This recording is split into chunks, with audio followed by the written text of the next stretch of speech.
নমস্কার বন্ধুরা, অঙ্কিতার রান্নাঘরে সবাইকে স্বাগত জানাচ্ছি। আজকে বানাবো একদম ধাবা স্টাইলে চিকেন কিমা মশলা।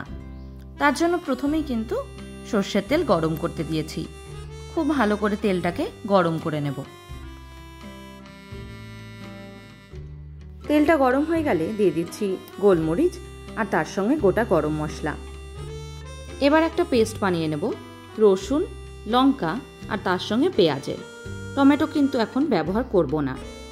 তেলটা গরম হয়ে গেছে, তার থেকে সুন্দর গন্ধ বেরিয়ে গেছে। এবার দিয়ে দিচ্ছি আগের থেকে বেটে রাখা পেস্টটা দিয়ে কিন্তু খুব ভালোভাবে হাই ফ্লেমে রেখেই অনবরত নাড়তে থাকবো।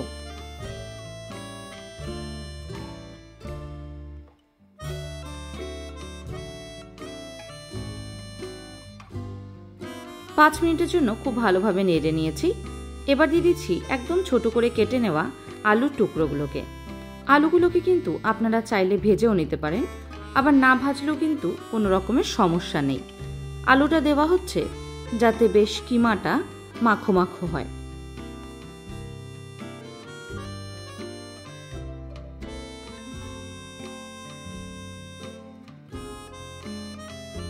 দু মিনিট নেড়ে নিলাম।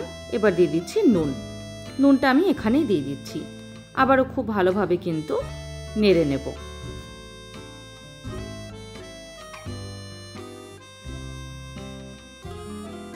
মশলা থেকে তেল ছাড়া অবধি খুব ভালো করে কষিয়ে নেব। মশলা থেকে তেল ছেড়ে দিয়েছে। এবার দিয়ে দিচ্ছি 1 চামচ হলুদ, 1 চামচ লাল লঙ্কার গুঁড়ো আর 1 চামচ জিরের গুঁড়ো। গ্যাসের ফ্লেমটাকে এবার লোতে করে দিয়ে খুব ভালোভাবে কিন্তু মশলাগুলোকে 3 থেকে 4 মিনিটের জন্য কষিয়ে নেব।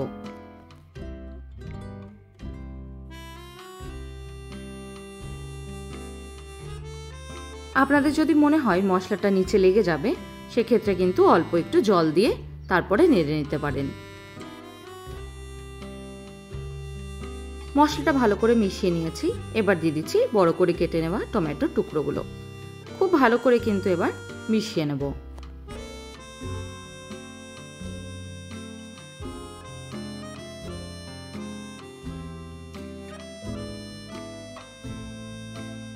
দু মিনিটের জন্য খুব ভালো করে নেড়ে নিয়ে তার মধ্যে দিয়ে দিচ্ছি 1/2 কাপ পরিমাণে গরম জল।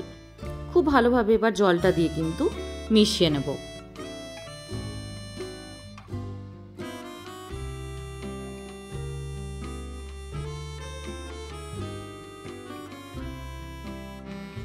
অন্যদিকে আমি কিন্তু চিকেনগুলোকে ছোট ছোট টুকরো করে কেটে নিয়ে এসেছি, একদম বোনলেস। এবার কিন্তু এটার একটা পেস্ট বানিয়ে নেব। আপনারা চাইলে বাজার থেকে কিমা করে আনতে পারেন, বা খুব সহজভাবে আপনারা কিন্তু বাড়িতেই এমনি বানিয়ে নিতে পারবেন। পুরো কিমাটাকে দিয়ে কিন্তু খুব ভালোভাবে এবার নেড়ে নেব।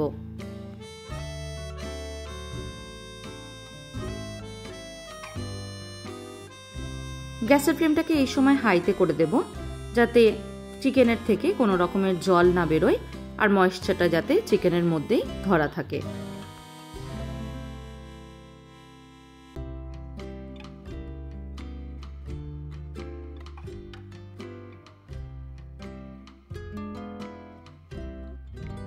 খুব ভালোভাবে কিন্তু নেড়ে চেড়ে চিকেনটাকে মিশিয়ে নিতে হবে। চিকেনের মধ্যে কোনো রকম লাম্পস যেন না থেকে যায়।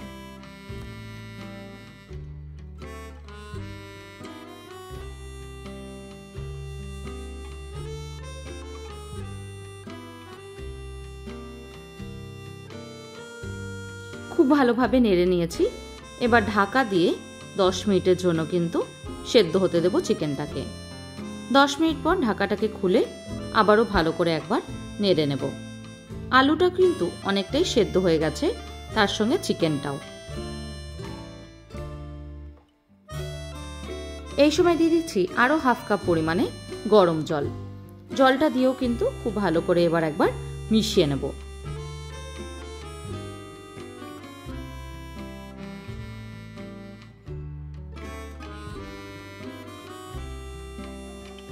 আবারও কিন্তু ঢাকা দিয়ে 10 মিনিটের জন্য হতে দেব।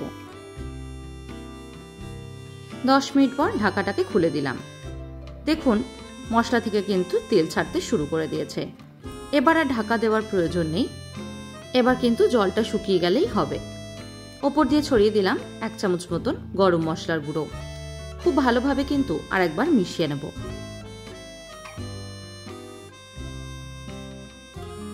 খুব চটজলদি কিন্তু আপনারা এই চিকেন কিমা মশলাটা বাড়িতেই বানিয়ে নিতে পারবেন।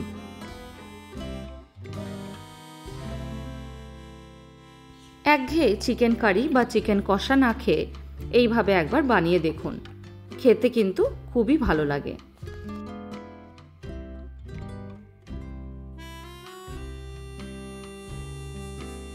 এবার ওপর দিয়ে দিচ্ছি একটা বাটারের কিউব।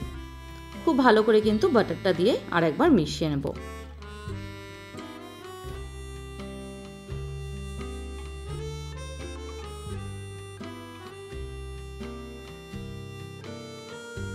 অনবরত কিন্তু নাড়তে থাকতে হবে।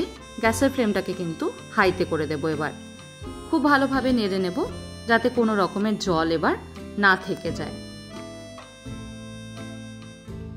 এই চ্যানেলটা সাবস্ক্রাইব করা না থাকলে চ্যানেলটা সাবস্ক্রাইব করে দেওয়ার অনুরোধ রইল। এই চ্যানেলে যে কোনো আপডেট বা নোটিফিকেশন পেতে নিচে থাকা বেল আইকনটা কিন্তু প্রেস করে দেবেন। গরম গরম রুটির সাথে সার্ভ করুন চিকেন কিমা মশলা। আজকের মতন এইটুকুই। আবার দেখা হবে নতুন কোনো রেসিপি নিয়ে। ধন্যবাদ।